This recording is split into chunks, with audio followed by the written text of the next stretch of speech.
Hello class, again I'm Deepa Tomar, your SST teacher. We are going to study new chapter 2 of history, class 9, that is socialism in Europe and the Russian Revolution. तो Louis 16 के बाद मैं आपको एक बात बताना चाहती हूँ। जो आपने फ्रेंच रेवोल्यूशन पढ़ा है उसमें आपने देखा कि लुई 16 के बारे में हमने जाना, उसके मोनार्च के बारे में। ऐसे ही रशियन रेवोल्यूशन में भी एक राजा है जो अपने मोनार्च के बारे में या अपनी केयरलेसनेस के बारे में जाना जाएगा, या जिसकी वजह से ये रेवोल्यूशन होने वाला है। तो जार निकोलस 2 के बारे में पढ़ेंगे हम। इसमें और भी इम्पोर्टेंट कैरेक्टर हैं, सोशलिस्ट हैं, बहुत सारे सोशल रीजन हैं जिनकी वजह से ये सब होने वाला है।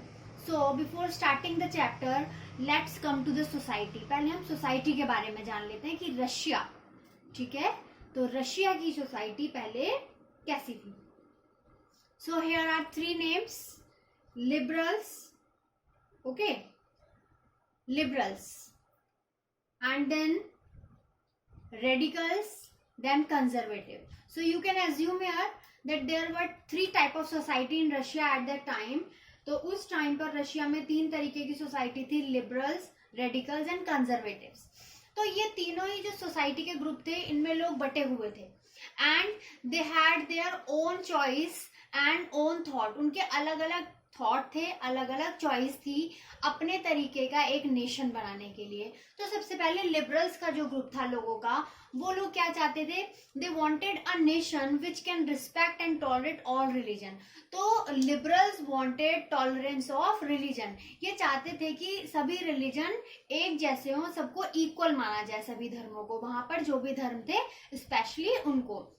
एज फॉर एग्जाम्पल आप रशिया में जो मेन रिलीजन था वो था क्रिश्चियनिटी, लेकिन वो भी 2 पार्ट में डिवाइडेड था, प्रोटेस्टेंट एंड कैथोलिक्स। तो प्रोटेस्टेंट और कैथोलिक दोनों में बहुत ज्यादा डिफरेंस किया जाता था, या दोनों में डिस्क्रिमिनेशन किया जाता था। तो ये चाहते थे कि वो रिलीजियस टॉलरेंस आना चाहिए कि दोनों को इक्वल माना जाए, या बाकी के जो रिलीजन है उनको एक जैसा माना जाए। They opposed uncontrolled power of dynastic ruler. और जैसा मैंने आपको बताया कि ये जो डायनेस्टी रूल है जिसमें जार निकोलस है रेवोल्यूशन के टाइम पे, जार निकोलस 2, तो वो उस डायनेस्टिक रूल को अपोज करते थे liberals and they wanted an elected parliament. और वो चाहते थे कि रशिया में एक इलेक्टेड पार्लियामेंट फॉर्म हो। Moreover they were not in favour of universal adult franchise. अब देखिए इनकी नेगेटिव थॉट क्या थी, ये बिल्कुल नहीं चाहते थे कि यूनिवर्सल एडल्ट फ्रेंचाइजी मतलब कि राइट टू वोट सबको मिले। वो मानते थे, felt man of property should have right to vote but not for women. वो चाहते थे कि जो भी मैन जिनके पास प्रॉपर्टी है they must have right to vote, उनको राइट टू वोट मिलना चाहिए, लेकिन औरतों को नहीं मिलना चाहिए। So this was the thought of liberals. Now come to radicals. Radicals group के जो लोग थे, they wanted a nation in which government is based on majority of country's population. तो वो क्या चाहते थे? इलेक्टेड पार्लियामेंट चाहते थे, या गवर्नमेंट ऐसी चाहते थे जो पॉपुलेशन की मेजोरिटी के बेस पे बने। They were in favour of existence of private property. वो मानते थे कि लोगों के पास प्राइवेट प्रॉपर्टी होनी चाहिए, लेकिन ऐसा नहीं होनी चाहिए कि वो सारी प्राइवेट प्रॉपर्टी कुछ लोगों के हाथ में चली जाए और जो पुअर क्लास है और जो थर्ड क्लास है वो वैसे ही सफर कर दे रहे। वो चाहते थे कि प्रॉपर्टी का इक्वल डिस्ट्रीब्यूशन होना चाहिए। ये रेडिकल्स की थॉट थी। Now come to conservatives, last part of society. They wanted a nation which resist change. तो कंजर्वेटिव भी चाहते थे कि नेशन में चेंज होना चाहिए, लेकिन वो क्या चाहते थे कि चेंज ऐसा हो जो धीरे धीरे हो और उसके साथ साथ पास्ट को भी फॉलो किया जाए। धीरे धीरे उनके माइंड भी चेंज होने लगे थे। Also wanted to respect past, क्योंकि वो चाहते थे, मैंने आपको बताया कि वो पास्ट को भी रिस्पेक्ट करना चाहते थे कि जो भी कंट्री का, जो भी उस जगह का, रशिया का जो भी पास्ट है वो भी कंटिन्यूअस रहे, लोगों में उसके लिए रिस्पेक्ट रहे, और उसके साथ साथ स्लो प्रोसेस के साथ फ्यूचर में चेंज आना चाहिए और कंट्री में डेवलपमेंट होना चाहिए। Now around 17th century Russia has got some changes in it. अब रशिया में धीरे धीरे 17th century के अराउंड चेंजेस आने लगे थे। Industrialisation and social change. तो ये जो इंडस्ट्रियलाइजेशन और सोशल चेंज थे ये ऐसे थे कि नई सिटीज जो थी, new cities of industrialise region developed, बहुत सारा इंडस्ट्रियलाइजेशन, नई नई इंडस्ट्री सेटअप हुई, रेलवेज एक्सपेंड हुए। तो इसकी वजह से जब इंडस्ट्रियलाइजेशन हुआ, जॉब बढ़े, रेलवे मतलब ट्रांसपोर्ट बढ़ा, तो बहुत सारे मैन, वीमेन, चिल्ड्रन फैक्ट्रीज में आए काम करने के लिए।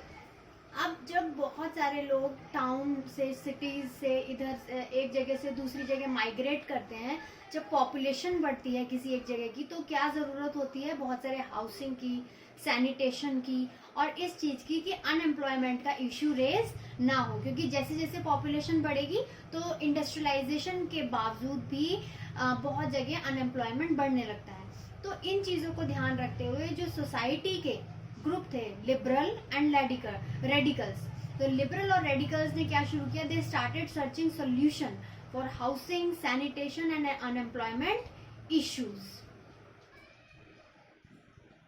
सो class, we are discussing about the society in Europe. देखिए आप लोग ये बात ध्यान रखें, don't think that what we are studying कि हम ये रशियन रेवोल्यूशन में क्या पढ़ रहे हैं। तो मैं पहले आप लोगों को सोसाइटी बता रही हूँ कि सोसाइटी में क्या क्या हो रहा था उस time.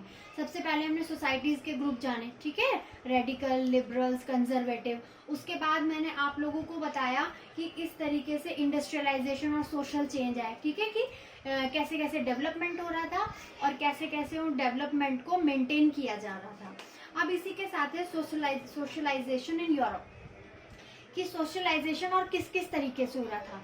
So the people those were socialist, ठीक है, there were some people those were socialist, those are encouraging people to demand their rights. तो जो लोगों को रेवोल्यूशन के लिए आगे बढ़ाते हैं या उनको उनके राइट्स के बारे में बताते हैं, वो सोशलिस्ट होते हैं। तो सोशलिस्ट जो लोग थे, they were against of private property, वो बिल्कुल नहीं चाहते थे कि कुछ लोगों के पास प्राइवेट प्रॉपर्टी हो। इसके रीजन क्या थे? इसका पहला रीजन ये था कि जो प्रॉपर्टी, जिनके पास ऑलरेडी प्रॉपर्टी होती है, वो लोगों को एम्प्लॉयमेंट तो देते हैं but only concern their personal gain, लेकिन वो सिर्फ अपना फायदा देखते हैं उस एम्प्लॉयमेंट में, वो दूसरों के वेलफेयर के बारे में नहीं सोचते थे। सेकेंड रीजन इसका ये था कि कुछ सोशलाइजेशन बिलीव, कि कुछ समाज के लोग ये बिलीव करने लगे थे कि कोऑपरेटिव्स बननी चाहिए। कोऑपरेटिव्स मतलब बहुत सारे लोगों का ग्रुप मिला के इंडस्ट्रियलाइजेशन होना चाहिए या डेवलपमेंट किया जाना चाहिए। तो वो लोग ये डिमांड करते थे कि गवर्नमेंट को कोऑपरेटिव को एनकरेज करना चाहिए। तो ये दोनों ही तरीके से क्या था कि अगर मान लीजिए कि एम्प्लॉयमेंट प्रॉपर्टी पर्सन दे रहे हैं, जिनके पास अपनी प्रॉपर्टी है, वो तो अपने बारे में सोचेंगे, ठीक है, वो अपने फायदे के बारे में सोचते थे, और एम्प्लॉयमेंट लोगों को इसलिए दिया जाता था जिससे जो उनका काम है वो चलता रहे। दूसरी बात, अगर कोऑपरेटिव्स भी बनती तो भी क्या होता, उसमें भी बहुत सारे जो प्रॉपर्टीड मैन थे वो मिलके कोऑपरेटिव बनाते, लोगों को एम्प्लॉयमेंट देते, लेकिन फिर भी फायदा किन्हें होता, जो प्रॉपर्टीड मैन है उन्हें होता। इसीलिए जो सोशलिस्ट थे, they were against of private property. Next thing, अब जो सोशलिस्ट है, देखिए सोशलिस्ट में मैं आपको कुछ इंट्रोड्यूस कराने वाली हूँ इंपॉर्टेंट पर्सनालिटीज को। कार्ल मार्क्स है रशियन रेवोल्यूशन में इंपॉर्टेंट, फ्रेडरिच एंगल्स, ओके। तो कार्ल मार्क्स और फ्रेडरिच एंगल्स ने बहुत सारे आइडियाज दिए। इसमें कार्ल मार्क्स कहते थे that industrial society was capitalist, कि जो इंडस्ट्री सेटअप होती जा रही थी, जो रशिया में इंडस्ट्रियल डेवलपमेंट चल रहा था, उसमें ज्यादा से ज्यादा कैपिटलिस्ट भरे हुए थे, ठीक है, जिनका एम क्या था, capital invested in factories and profit was produced by worker, कि वो ज्यादा से ज्यादा अपना पैसा फैक्ट्रीज में लगाएं जिससे जो वर्कर्स हैं वो उनको ज्यादा से ज्यादा प्रॉफिट दे सकें। तो यहाँ पर भी देखिए जो कैपिटलिस्ट हैं, ठीक है, या जो प्रॉपर्टीड मैन है, वो वर्कर से काम क्यों करा रहे हैं? वो वर्कर से काम इसलिए नहीं कराते थे कि उनको जॉब दे सके या उनको कोई, वो सोशली कुछ चाहते थे। वो क्या चाहते थे कि उन्हें फायदा हो, कैपिटलिस्ट को फायदा होना चाहिए। आप कार्ल मार्क्स और क्या कहते थे? Karl Marx believe that a society should be free the workers from capitalism. तो कार्ल मार्क्स ये मानते थे कि जो वर्कर्स हैं, जो लोग काम करते हैं रोज कंपनीज में, इंडस्ट्रीज में जाके, वो इस कैपिटलिज्म से फ्री हो जाएं। वो लोगों के जो प्रॉपर्टीड मैन है उनको फायदा ना दें, वर्कर्स को फायदा हो। It would be a communist society. Communist society कैसी होती है?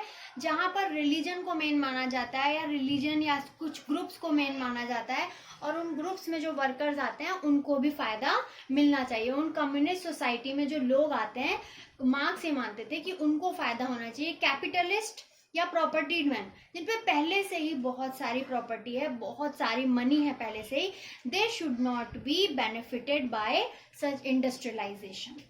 तो ये थी रशिया की सोसाइटी की कंडीशन। इसके आगे का चैप्टर हम पढ़ेंगे नेक्स्ट टाइम। Thank you.